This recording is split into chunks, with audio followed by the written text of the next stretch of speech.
faced with in this country, in that we have the growth of technology that has made life what it is for us here now, is now intersecting with a degrading geopolitical environment in which, because of technology also, we have small nations, rogue nations, and small groups of people that can inflict damage on huge amounts of the world with very limited resources.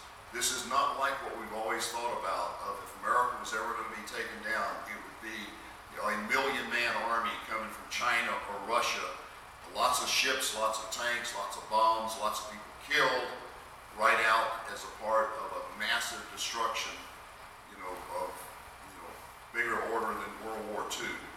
No, folks, we are now in an environment where, because of technology, our lives have changed completely, and the things that are necessary to sustain life are different. In the 1800s, early 1800s, we had no electricity. It wasn't even a factor in sustaining life. Today, it's the third most important thing. The only two that are more important are air. We'll die in a few seconds without air, die in a few days without water, and there will be huge amounts of the population that will live longer without food than they will without electricity. And so, as I go through this, just think about this, that everything that you have that has any association with electronics will be completely inoperable if an event takes place. A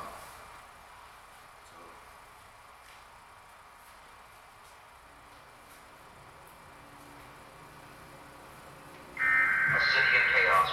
Rioting and looting have been reported as widespread power outages continue across the area and throughout the nation tonight.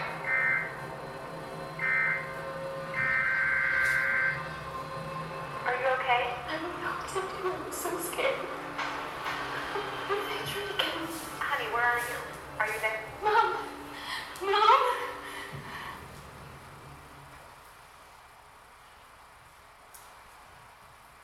The only thing wrong with that short clip is that phone call would not take place. That phone call would not take place. The candles would burn, but it wouldn't take place.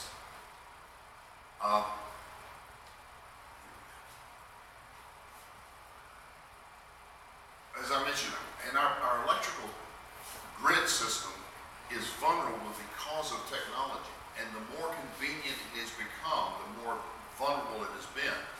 Just one example I'll give you is, if you recall just a few years ago, if a transformer got knocked out somewhere, you might be out of power for a couple of hours, or maybe a day, or a couple of days, depending on what it was, until they got it repaired.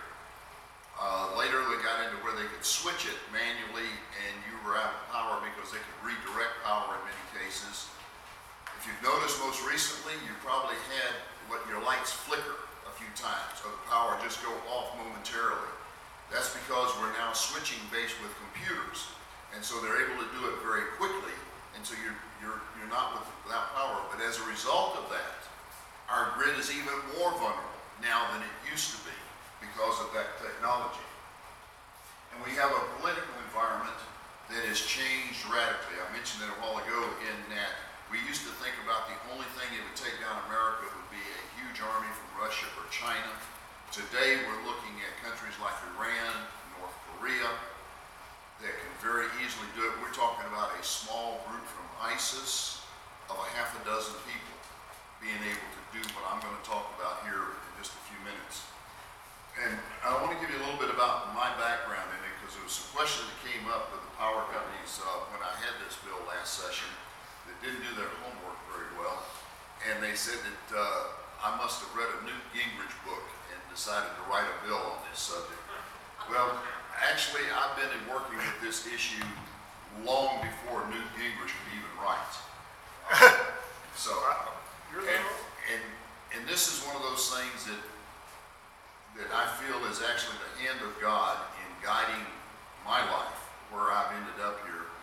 And it's just like nothing happens by accident. Nobody's here tonight by accident. Everyone is here for a reason. Some of you could have been someplace else. Some of you should have been someplace else, but you came here instead.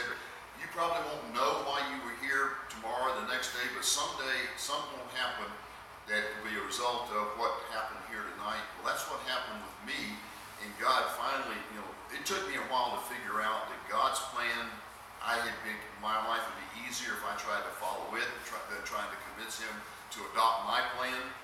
And it started all the way back when I was at the Citadel. I had actually started before that, but I'll begin there, because I intended to be a hotshot fighter pilot. I worked real hard to be the top Air Force cadet in my class, so I would get a seat in the first school that came up. The F4 was coming online, and that's all I could dream of doing. I got a degree in electrical engineering. I was captain of the skydiving team and a whole bunch of other things, and doing really great. And I took my last physical before graduation, and I failed it at 2025 vision. That was the only thing that was wrong. 2025 scored the highest on the aptitude test. They said, but you're not going to fly for this man's Air Force. They said, we'll send you wherever you want to go. I said, I'd like to go to California. And so they sent me to Norton Air Force Base in San Bernardino, California, where they had the Research and Development Office for the Minuteman Missile Program. They were in between Minuteman I and Minuteman II. They were developing Minuteman II and then on to Minuteman III. And when I showed up out there on the 31st of July, 1964, I was the first second lieutenant engineer to be assigned to the program. They never had a lieutenant out there before. And they looked at me and said, what are you doing here? And I said, my order said I'm coming. They said, we don't take lieutenants. I mean, if you've ever been in the military, you know how worthless a second lieutenant is. Anyway, so they didn't want it. And so I said, sir, I didn't write these orders. I'm just here. So eventually I found a job in the ground electronics systems. Now, the Minuteman Program Office was divided into two major parts. It was all the ground system that took care of the launch control facilities, the launch facilities, the communications, the command and control, the security, and so on. And then there was the missile system, the missile itself was in a different office. And I was in the ground electronics office, but after I'd been there just about 3.5 years, I just made captain, and a group came from DARPA. This is part of the Defense Department in their advanced research, and they said, we have a serious problem with our Minuteman missile system, and there's a new threat out there that we're afraid the Russians will use against us that will totally unbalance mutually assured destruction. That's when we had so many missiles and they had so many missiles, it didn't matter who fired first, we'd all fire them all and destroy each other. And that's what kept us from ever going to war with them, was that fact. So what they said is, out of some testing that was done in 1962 called Starfish Prime Test, and this is where our nuclear weapons got so big that when we set them off out in Nevada, it was breaking, the people just got really upset because it kept breaking the windows and knocking chips off the tables in Las Vegas. And so we had to stop doing it. And so we started going into outer space. We launched them and set them off about 200 nautical miles above the Earth. At that altitude, there are no kinetic effects. That is no blast from it. The only thing that happened, they were instrumented, so we were gathering data, but every time we did that, we knocked out the power grid in the islands. Well, at the time, the Russians were doing the same thing in testing in outer space. They were firing theirs near Kazakhstan, and every time they did it, they knocked out their power grid. So they had to stop testing. We had to stop testing. We didn't know what they knew. They didn't know what we knew. We knew we didn't want them doing it either, and they didn't want us doing it. So we entered into very quickly a high altitude nuclear test ban treaty that just happened real quick. Nobody really understood why until many years later. But out of that, what we discovered was that when that weapon is detonated high above the atmosphere, since there are no, as I said, no kinetic effects, so it wouldn't kill anybody, it wouldn't hurt plants, it wouldn't hurt animals, there was nothing that happened. But the gamma rays that came off of that explosion would impinge on the particles in our atmosphere, knocking the electrons off, and those electrons would interact with the Earth's magnetic field, creating a huge magnetic or a huge electrical pulse running through basically anything electronic or metal.